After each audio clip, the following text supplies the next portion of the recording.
your personality creates your personal reality. That's it. Yeah. And your personality is made up of how you think, how you act, and how you feel. So the present personality who's listening to this show has created the present personal reality called their life. Well, it makes sense. If you want to create a new life, you want to create a new personal reality, that means you got to change your personality. And I think most people try to create a new personal reality without changing who they are. Exactly. And so then what is the formula to become conscious of your unconscious thoughts? To notice how you act, how you speak, how you behave, to pay attention to how you're feeling. And the act of observing those states of mind and body, Dr. Ron, means you're no longer the program, because when you're the program, you're unconscious. So the first step to change is becoming conscious of that unconscious process. Turns out the word meditation literally means to become familiar with. Now, that's lighting a match in a dark place, and that means then when you sit down to create something new in your life, you're going to come up against all the things that have to change in order for you to arrive there. So that lighting that match in the dark place is all of a sudden coming up against thoughts like, I can't, it's too hard, I'll never change, it's my ex's fault, or,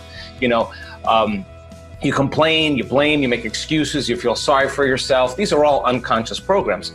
You live for 20 years of feeling guilt, but you don't know it's guilt because you feel that way for the last 20 years. It becomes normal. It becomes normal, right? It becomes used. So then the premise is once you become conscious of those unconscious states of mind and body, so conscious and so familiar with them, you wouldn't go unconscious to them in your waking day. Now you're out of the bleachers and you're on the playing field. So then the next fundamental question is, if meditation is to become familiar with, what thoughts do I want to fire and wire in my brain? And if I pay attention and I have intention, our research shows you begin to install new circuits in your brain. Keep repeating it, keep firing and wiring, and that hardware becomes a software program, and all of a sudden you hear the thought in your head that says you can. Anything's possible. There's nothing magical there. You installed the circuitry. So then if you could close your eyes and say, who do I want to be when I open my eyes, when I start my day? What behaviors do I want to demonstrate?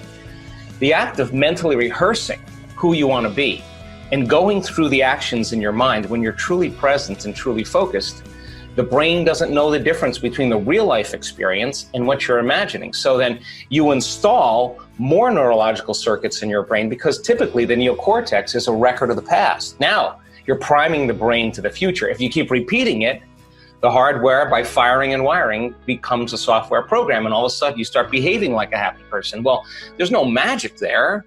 You actually prime the brain for those behaviors. And now here's the tough part.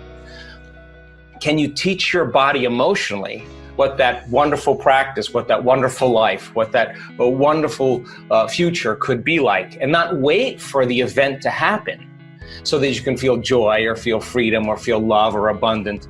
That's the old model of reality, of waiting for something outside of us to finally change, to take away our emptiness or lack.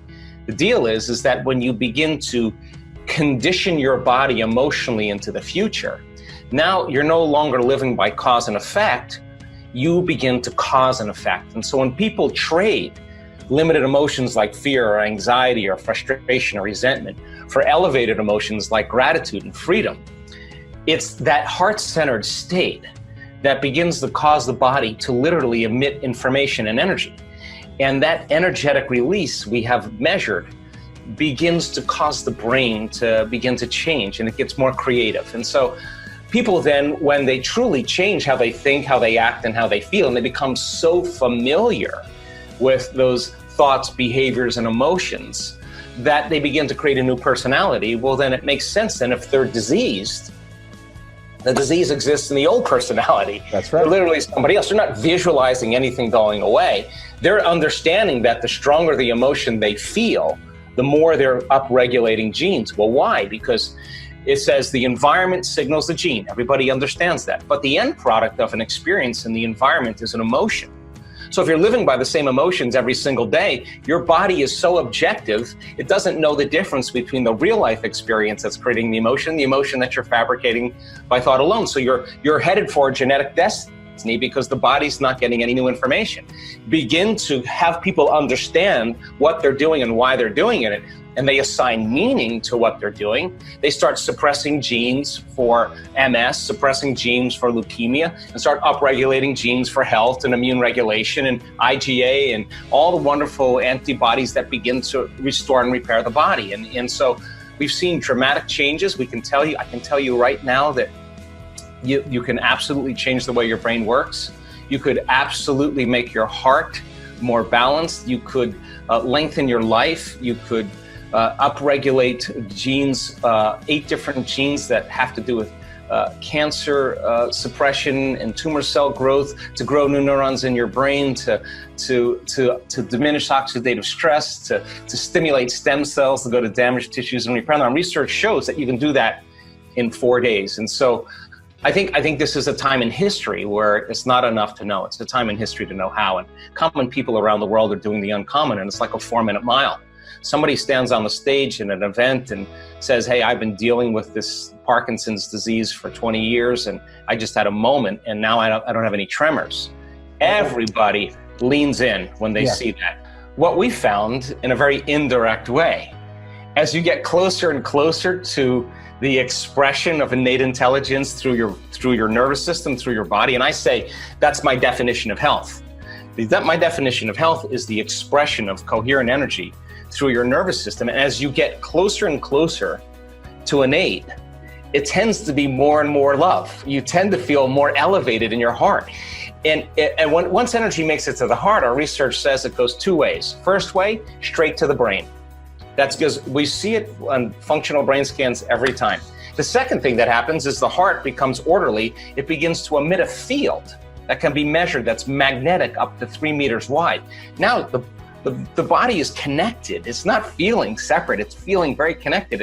And when you feel that emotion, you would never look for your future. Why would you look for your future if you feel like it's already happening? There's no place to look. You're not separated from it. Now, something kind of phenomenological happens that's really weird. Because when we create things from matter to matter, we got to drag our body through space and go get it. And we're going to estimate how long it's going to take, 2 years, 5 years to buy the house, the car, the boat, whatever.